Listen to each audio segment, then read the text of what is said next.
And during a segment about Milo Yiannopoulos on the Young Turks main show, co-host Anna Kasparian finally addressed the issue of Dave Rubin. Watch. And so I want to address one other thing because I think it's important. Media, journalism, all of that, right, is important. And I'm not saying that because of what we do. I think that it's incredibly important to fact check the people that you have on your show. And that's not because I'm a fan of arguing or debating with your guests. It's just important that if you have a platform and you're allowing someone to say whatever it is that they want to say, you don't want half-truths, misinformation, lies to get out there in the public. But there's this whole notion now that it's a very intellectual thing to just allow people to come on your show and say whatever they want without challenging them. That's what real journalist is. I mean, that's a real intellectual. No, it's lazy. It's because you don't know anything. It's because you're nothing more than an intellectual lightweight, okay? And a perfect example of that is Dave Rubin.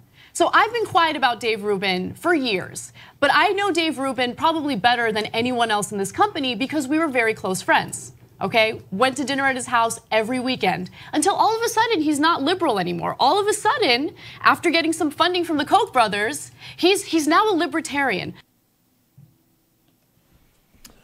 Ooh, okay, so that's fun already.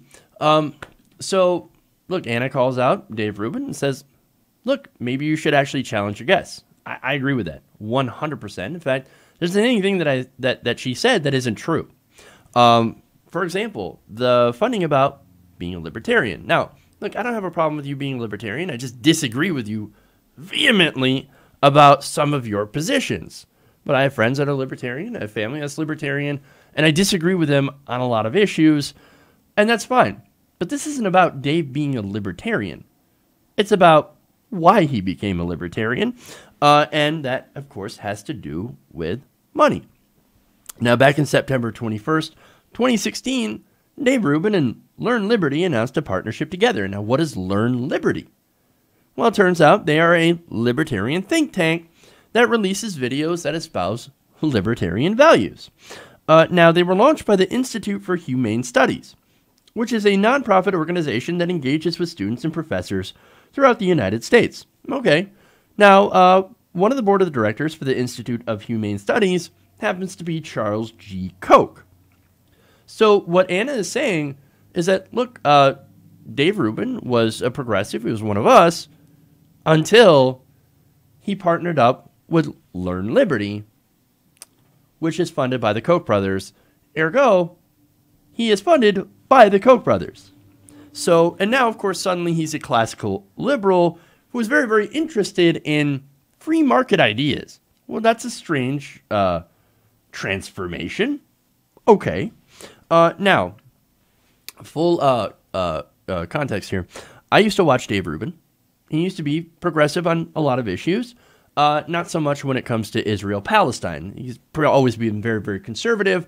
He's actually always taken the Zionist position in favor of Israel when they were, bombing innocent people, etc. Well, now he's taken that to, of course, a whole new level and has become incredibly conservative in everything else. Now, here's the thing, right? I believe that he was progressive on most issues at the time because he believed that there was money in being progressive. Now, that goes to another of Anna's arguments against Rubin, is that he was basically just doing this for the money.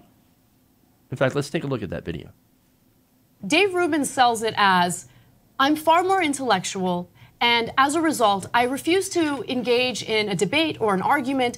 I allow people to make their case on my show. No, you're lazy. He was lazy when he worked here. He's lazy now with his ridiculous show where he proves time and time again that he doesn't know anything. And why do I know he's lazy? Why did he really leave the Young Turks? Can I please finally tell the truth about why he left the Young Turks? He wanted to make a six-figure salary to host a 30-minute-a-week show when everyone here, because we work for an independent news company, company was getting paid far less while working 12-hour days. That's why Dave Rubin left the company. And now all of a sudden he's getting funded by the Koch brothers, and all of a sudden his opinions are very different. He has no political identity. He is not an honest actor. He is not an intellectual. He is a fraud. Plain and simple, and he's giving platforms to people like Milo Yiannopoulos on his crappy show. That's who Dave Rubin is.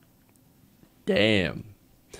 So, look, 6 figures for a 30-minute show a week. I could see how that wouldn't fly.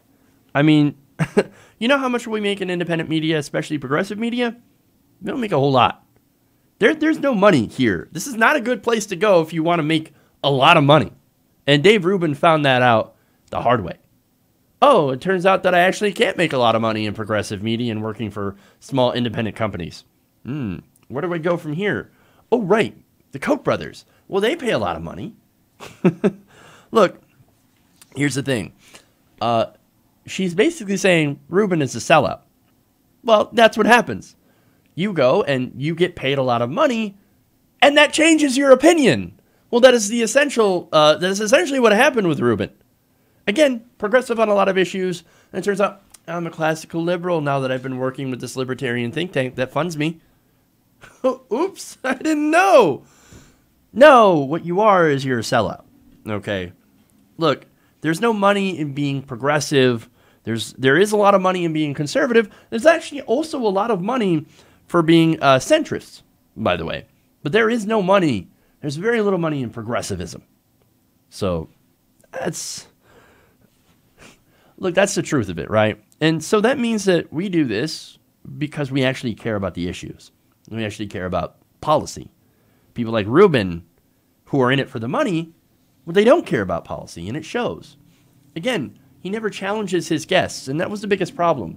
Sam Seder, for example, continues to point out where he doesn't challenge his guests. He doesn't challenge anybody that comes on a show, even if they're saying wildly anti-Semitic things, which is what happened during the Milo Yiannopoulos interview.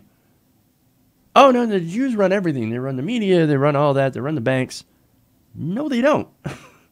That is wildly anti-Semitic and not true. In fact, look, there's been a lot of people that have been calling him out for quite some time. You had Majority Report, as I mentioned, Sam Seder, Secular Talk, Humanist Report, The Rational National. They've all pointed out Dave's hypocrisy. And for the longest time, TYT wasn't chiming in, which is funny because Rubin had been taking pot shots at TYT all along for the past couple of years. But finally, of course, something had to break, something had to snap, and finally they admit what was actually going on and what actually happened. And I think that was great. It just shows you that Rubin, he's no intellectual. He's been outed as a fraud and somebody apparently only interested in a quick buck, who has no political ideology, no core. Somebody who is the epitome of a sellout. And as Anna said, that's apparently who Dave Rubin really is. Hey everybody, thanks for watching this video. If you want to see more like this, please hit the subscribe button below. And if you want to support truly independent progressive media, please consider becoming a patron at patreon.com/TYTNation.